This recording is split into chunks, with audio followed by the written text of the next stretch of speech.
Sin loto no hay lodo, sin lama no hay loto, sin lama no hay lodo.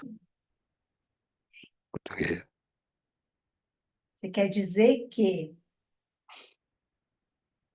sem lama não há lodo.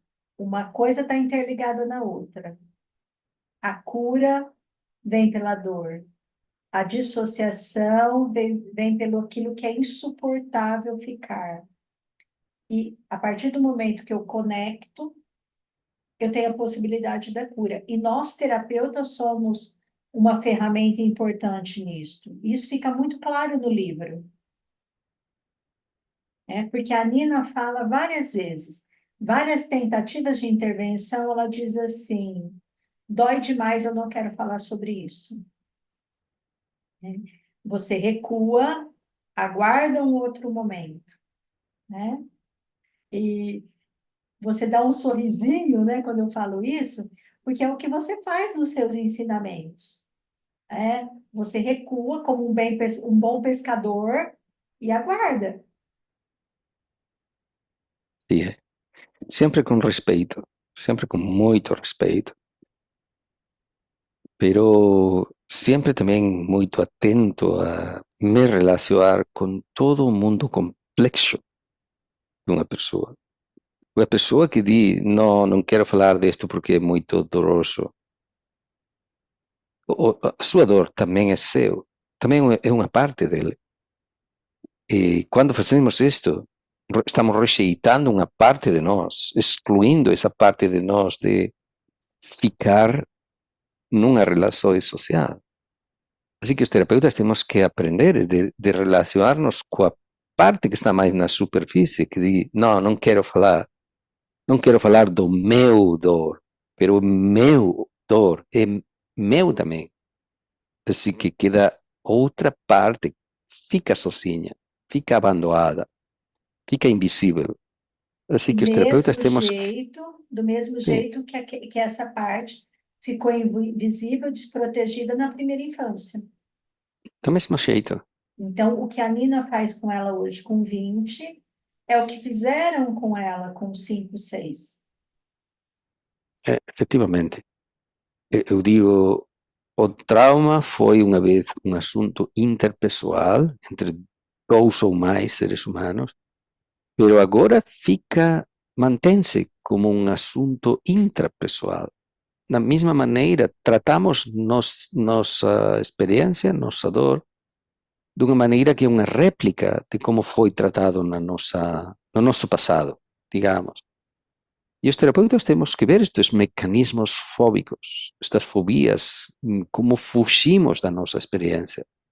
Se fugimos da nossa experiência, esta experiência nunca pode ser processada, nunca pode ser curada e nunca pode ser associada, porque o contrário da dissociação é a associação, a integração, que, que, que quer dizer que essa experiência que fica aí almacenada na nossa corporalidade não foi transformada, não foi processada. Então, esse dito, não há lotus sem lama não há lotus, que é de Thich Nhat Hanh, ele, Sim. este maestro espiritual, foi quem acunhou este termo. Para mim gosta muito, porque eu sou um seguidor dele. Uhum. Faz muito sentido, porque construímos uma sociedade muito fóbica da dor. Fazemos muitas coisas para fugir da nossa dor, para estar entretenidos, distraídos sempre, ou para tomar fármacos para evitar. Evidentemente, hay que evitar a dor física, não é necessário. Pero estamos falando do sofrimento emocional. Esse sofrimento emocional fala de uma história que nós mesmos vivimos num tempo passado e que não pode ser contado a ninguém.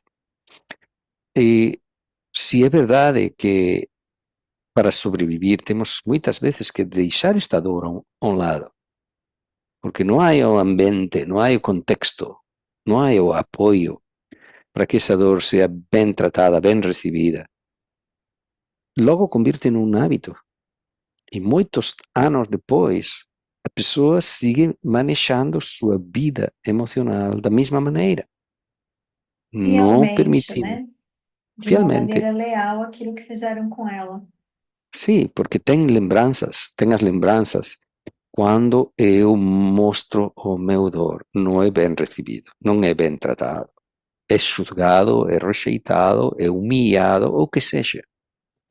E essas memórias são muito fortes, muito dolorosas. Por isso, essa dissociação fica como um mecanismo que se convertiu num hábito e ainda muitos anos depois, a pessoa esqueceu de voltar para ajudar a sua ferida, para acercar-se e dar um cuidado amável, uma escuta amável à sua própria ferida.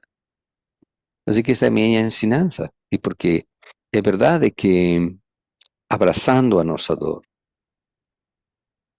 este pode se transformar, transmutar e dar passo a uma humanidade, a um senso de uma humanidade mais elevada.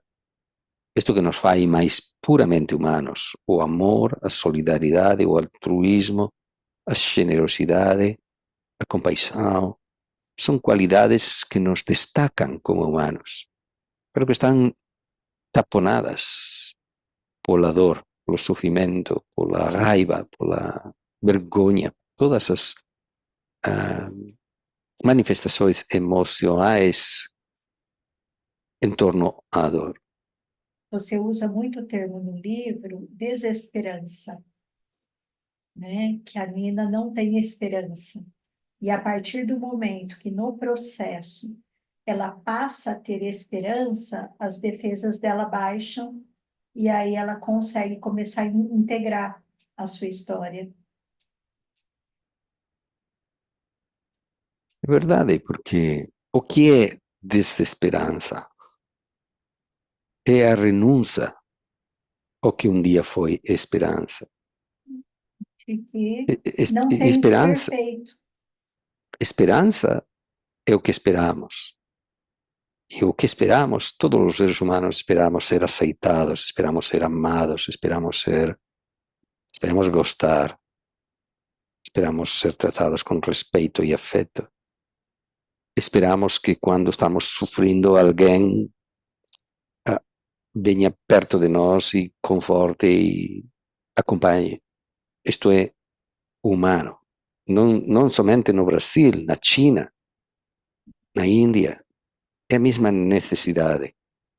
Pero quando isto que esperamos é truncado, é traído, é falhado, é negligido, todas as manifestações, a maneira de sobreviver a isto é tratar de não esperar. E a desesperança é um polo extremo deste, não esperar. Porque é muito mais doloroso esperar quando não vem nunca.